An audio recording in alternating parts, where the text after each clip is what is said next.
السلام، ناس كنولا في مرحبا بكم معايا فيديو جديد. انا اليوم جيت نحضر معكم بليغات بالزنجلان. كيجيو معلكين وبنينين ومقرمشين ودغيا كيوجدوا، وخليكم معايا في الفيديو باش ندوزو المقادير وفي نفس الوقت طريقه التحضير.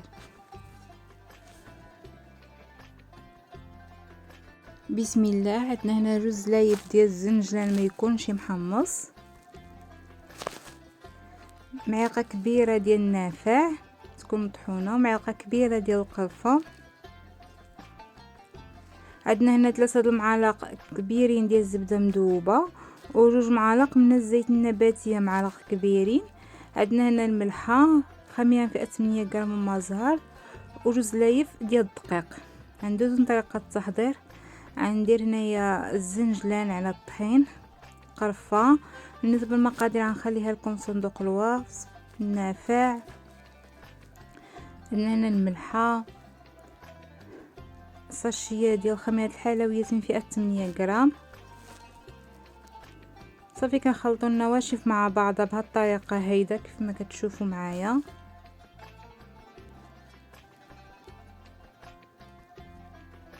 كيف ما قلت لكم المقادير غنخليها لكم مضبوطه في صندوق الوصف.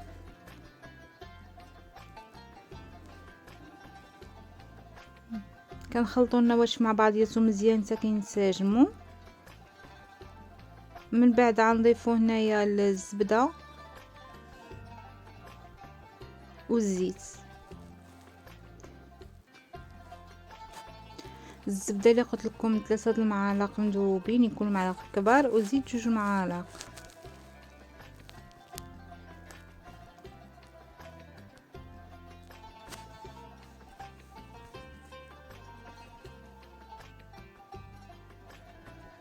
كنخلطوا جميع العناصر مع بعضياتها حتى كتنسجم لنا بهذه الطريقه هيدا.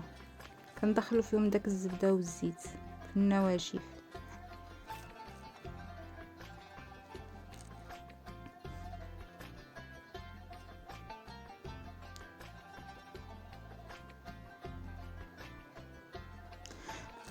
هنا بالنسبه انا هاد العجينه د البليغات غادي نجمعها بما زهر. انا ما غاديش نعمل فيها، ما نجمعش كاع بالماء، نعمل فيها غير ما زهر فقط، هو اللي غادي نجمع به العجين ديالي.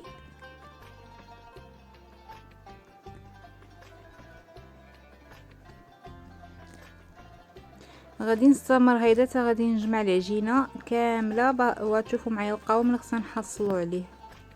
بالنسبه للقوام ديال العجينه د البليغات تكون قاصحه بحال العجينه ديال الكويلاش ديال الشباكيه.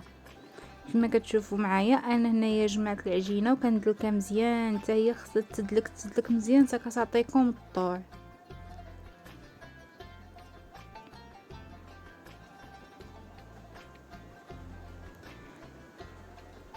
هانتوما هنا من بعد ما دلكتها كنبدا نقسمها بالموس بهذه الطريقه هدايا.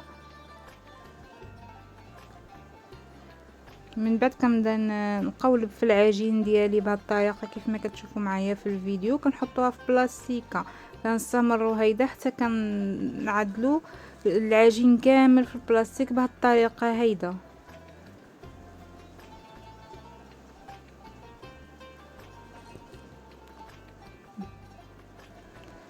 هنا غادي نخليهم يرتاحوا. من بعد ما ارتاحوا لي غناخذ اول كره د العجين وغادي نبدا نطلقها بالمطلق، تكون رقيقه شويه، يعني ما تكونش رقيقه بزاف، ما تكونش عاود السمك ديالها طالع مبين ما بين وبين. كيف ما كتشوفوا معايا كنقدوا لها الجوانب ديالها بالجراره بهذه الطريقه هذه.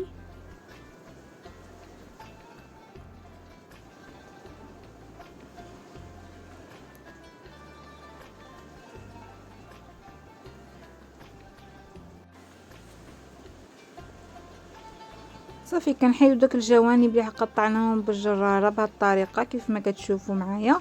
وغادي نبدا نقطعوا العجينه ديالنا المربعات بالنسبه للحجم ديال المربعات اللي بغيتو نتوما. بغيتو تكون عندكم بليغه صغيره كتقطعوا الحجم المربع صغير، بغيتوها كبيره كتبقى على حسب يعني الاختيار ديالكم نتوما.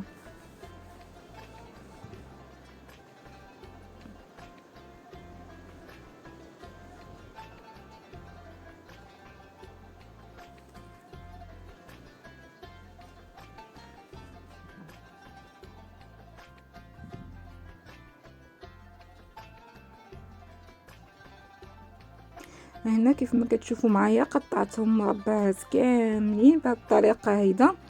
غادي نوريكم هنا الطريقه ديال تشكيل البليغه كيفاش كتكون ساهله كيف ما كتشوفوا معايا في لا فيديو. انا نعاود معكم الثانيه.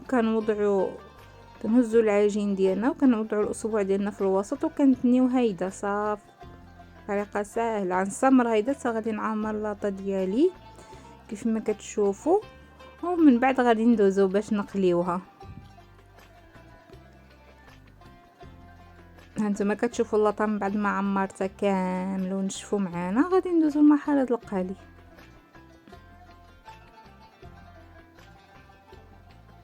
هنا انا بديت كنقلي في البليغات. بالنسبه للزيت تكون سخونه وفي نفس الوقت كنقصوا الربوطه وحنا كنقلي وكنحضيو البليغه ديالنا دابا تحرق كيف ما كتشوفوا معايا بهذه الطريقه هذه.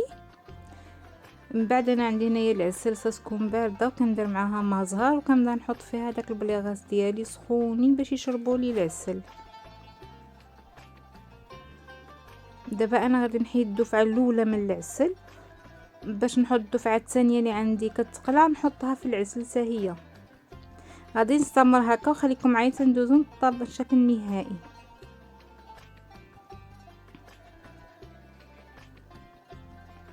وهذا هو الشكل النهائي للبليغات اللي حضرت معكم اليوم.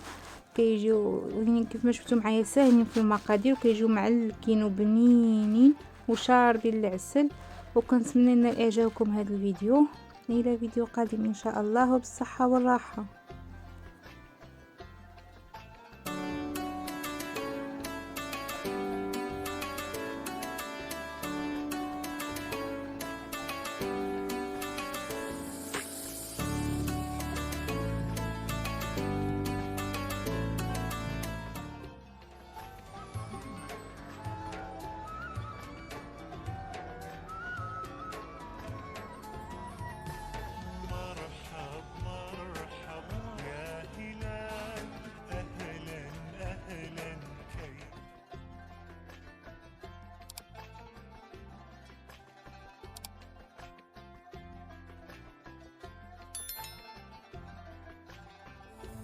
يا نور الهلال أقبل تعال فالشوق طال.